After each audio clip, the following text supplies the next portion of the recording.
talking with God about kings and kingdoms. We are in 1 Kings chapter 5, 6, and 7. The title of this week's talk is A House with a Name. Come on in, let's check it out.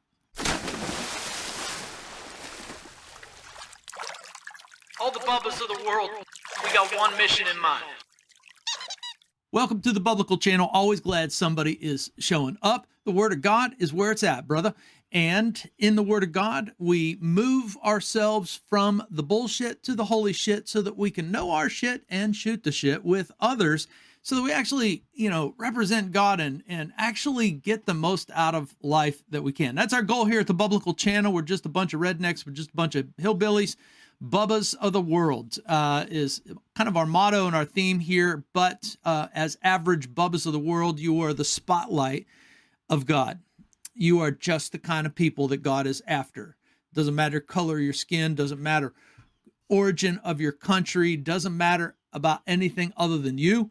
And you need to know God's story, and that's the way the Bible rolls. And you and I can be literal geniuses by just, getting a good handle on the Bible, and that's what we are here to do, is just talk about the Word of God as it comes to us. We're just walking through the book of 1 Kings because it is the third in a series of 4 books that were put together at about the same time. 1 Samuel, 2 Samuel, 1 Kings, 2 Kings, all kind of functions as a volume titled or recognized or spoken about as Kings and Kingdoms. So we are now in chapter 5, 6, and 7. Now, I guess we ought to have a news flash commercial break or just a postscript kind of statement, and that is most of the material, 85% of the material that we have in these 3 chapters is very dry reading, a lot about cubits, a lot about all the building of the temple. So previously, Solomon has been clearly recognized that he is in God's favor. Solomon has, thrown his love to the Lord, and that is exactly where God wanted him. And he asks for the right thing with wisdom for others as he tries to manage this kingdom. So Solomon is off to a great start. We remember the promise that God had made to Solomon's father David, that indeed one of David's sons would build a temple or a place, a house for the name of the Lord. It wouldn't be David because he had blood on his hands and his life was way too complicated. Solomon is the peacetime king, and because Solomon is the peacetime king, he will be on task or tasked with the building of God's temple. Also, got to keep in mind, God told David, don't forget, I was happy in my tenting with my people. God's whole point and God's whole purpose is to be with his people. And in the midst of his people, this whole business of temples and buildings and houses is something that we get confused about. So God comes into it with a little bit of hesitation. But it's okay because it will serve God's purpose in the long run. But if God hesitates on it, you can guarantee that we are going to screw it up. And that's a story for later. But for now, it is King Solomon who sets out with the task of building the temple. Now, the last place we left off with was that Solomon's wisdom is now attracting the peacetime affairs of the nations around. And when you get to chapter 5, it opens up with now Hiram, king of Tyre, sent his servants to Solomon when they heard that, they had anointed him king in place of his father. Hiram always loved David. So Hiram comes, right to the doorstep of Solomon, says, man, I want to be in your action, brother. And Solomon says, we are going to put you into the heart of the action because we're going to build this house for the Lord, the temple. Hiram says, I'm in. I've got all these cedars up here. And so you get this, very, very detailed, origin of the temple and, all of the materials and the details of the construction of it. So if you're a bit of a geek, I guess this text is for you. But here's the news flash, and here's the that we need to put across the screen, and that is God himself is the one who is orchestrating this story, and God himself is putting his story in place in the times of 3,000 years ago and prior to that. So God is very contemporary with the times. And while this might be boring reading for us, and we might even roll our eyes and say, what is up with all these cubits? I don't even know what a cubit is. It's 18 inches, by the way. But suffice it to say that it's going to be hard for any of us to really relate to this text, so it seems, except that, remember that this is a very important kind of writing, because at the time of Solomon building this temple, there were already cultures around that had written down very specific building plans in their logs or in their histories. As human beings start to become a writing culture, one of the most common writings that we do actually find in archaeology are these detailed descriptions of building projects, and maybe we would call them, government projects that, were taken on. And it was almost, kind of a symbol of pride that we're able to do these things. And so here is the description of the thing that we did and how we did it, all of that. And so this, what we call boring material, is actually set up for the audience of the time to know that they too are involved in something that the nations are doing. Remember, Israel thinks it's important to have a king like other nations. God says, whoa, pump the brakes on that because I'm your king, but hey, I'll let you make this mistake and kind of learn this lesson. Israel also wants a temple like the other nations, and if they're going to build something like this, then they're going to record it like this. And so this writing, or this section of writing, actually fits in quite perfectly, just in the style of writing that matches up with other nations. And remember, the Bible is a big history. It is writing in a historical manner. It's not writing in a fantastical manner. It's not writing in the genre of fantasy. The Bible is a huge epic, and other nations and countries also have a huge epic. But the epics that the other nations have fit into the category of fantastical. We might call them myth today. I hesitate on that because I think myths are important, but if you only think of myths as fake, then that's not helpful. So let's just think in terms of epic. Epics are important. Big giant stories are important to the cultures around, and the cultures around have their own big giant epics that they have written down. And they also have their recorded log of their activity in building, especially big important structures. And so this material fits in both. God is putting together his big epic, his epic about himself involving himself in a tiny nation, an obscure nation, a backwater nation, and making them into something.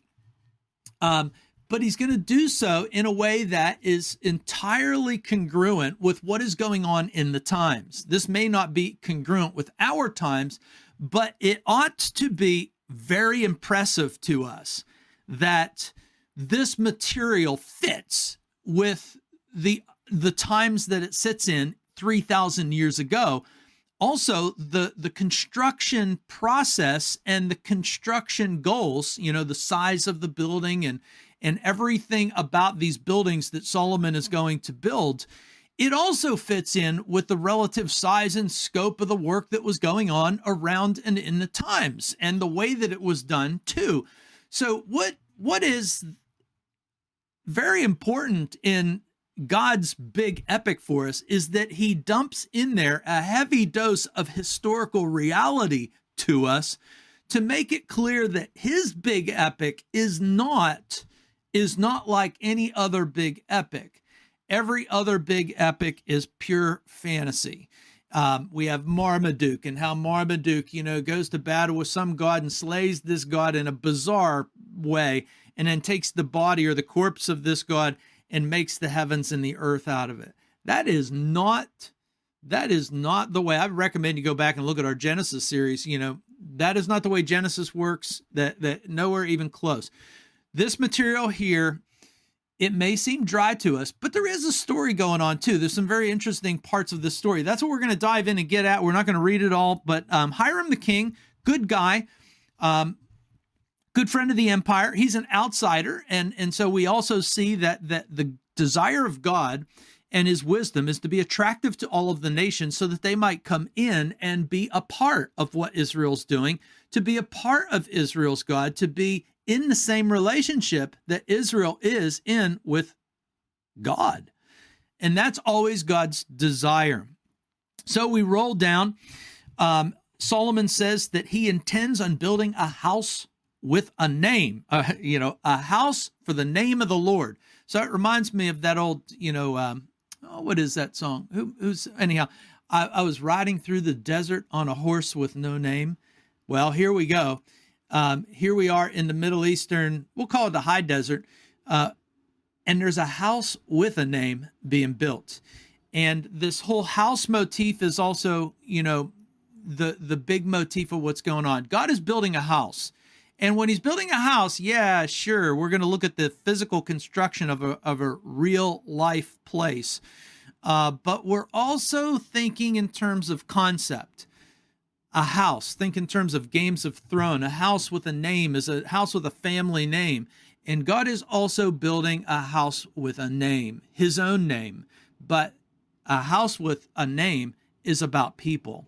And that is the main overriding point.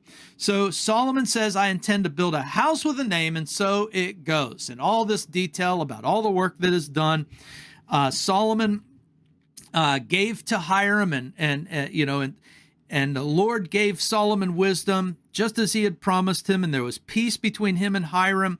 We are told, down in chapter 5, verse 11 and 12. And then in verse 13, we get an interesting, kind of ripple here, especially for our modern ears, and that is King Solomon drafted a forced labor force of the number of 10,000 or 30,000 men. 10,000 of them would work for a month, and then another 10,000 would work for a month, and another 10,000 would work for a month, meaning that you were forced into labor. But this isn't necessarily the slavery that we think about. This is ancient slavery, and also Solomon is very smart in doing so. In fact, Solomon drafting forced labor is part of his wisdom. We think, oh my gosh, you shouldn't do that. No. Remember, Israel's the people who want these things. They want a king. They want a temple. They want the things that the other nations seem to have. And God says, okay, we'll do that, but we're going to define it all differently. We're going to do it differently, but we'll give you the things that you're looking for. So in order to have these things, you're going to have to participate. And so, this drafting of Israel is I think it's more akin to, maybe a military draft, and maybe you disagree with that too.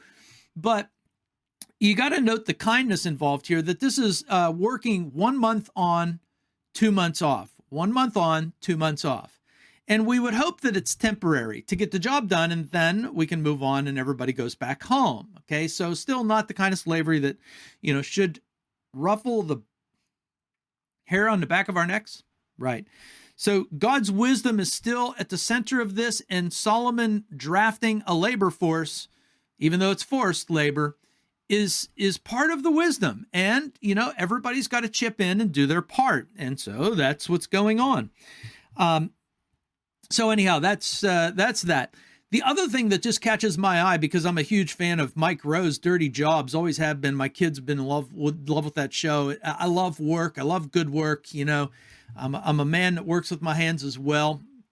And it just amazes me that, this stone can be hewed out of mountains 3,000 years ago, and even beyond that, before that, but it's just amazing for me to think of the labor, the skilled labor, the craftsman, the artisanship, bad word.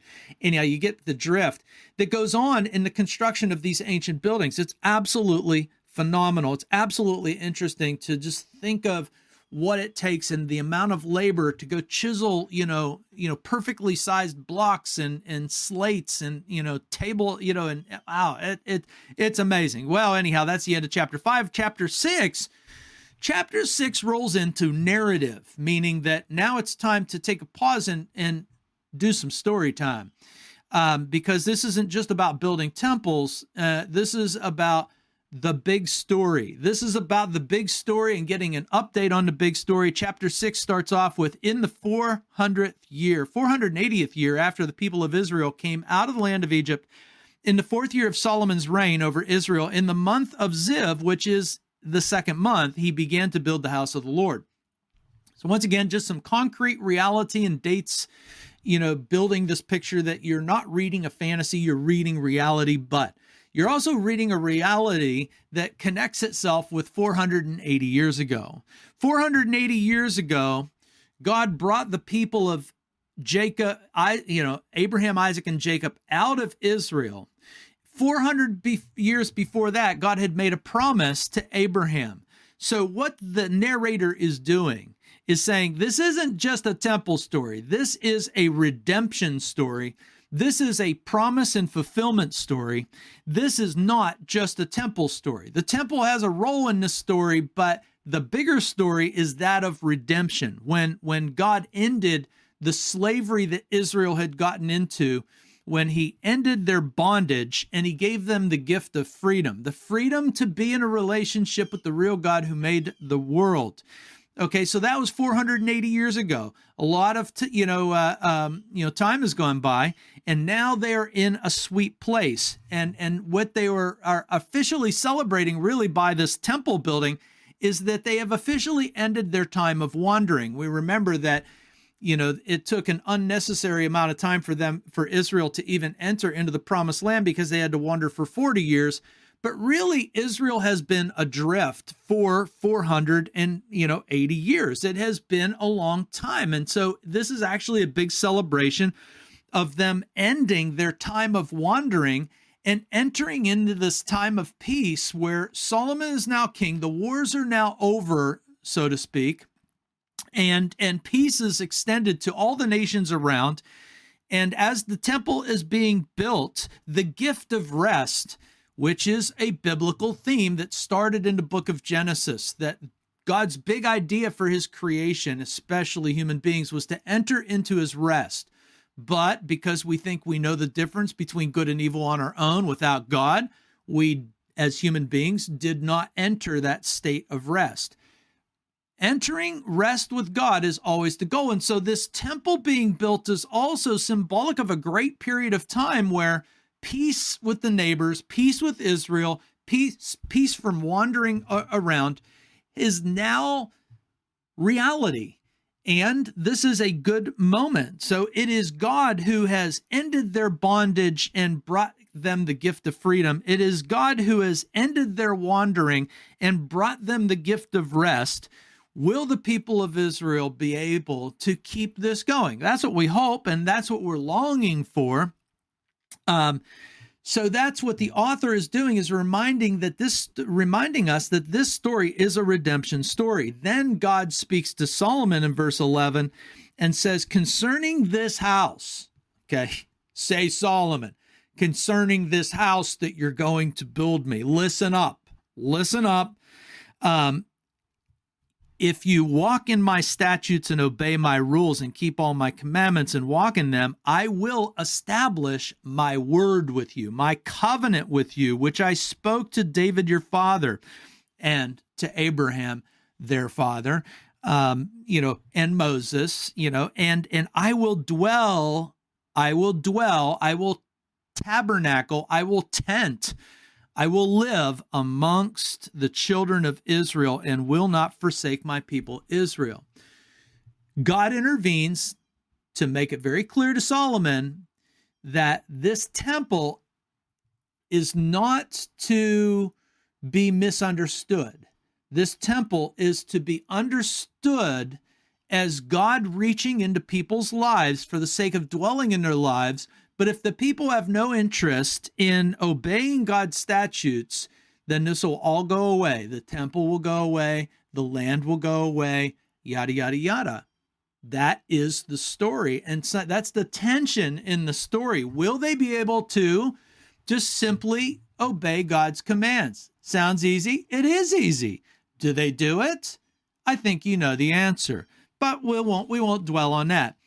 Chapter 6 rolls on with incredible detail of blah, blah, blah, temple building. Don't expect you to be interesting.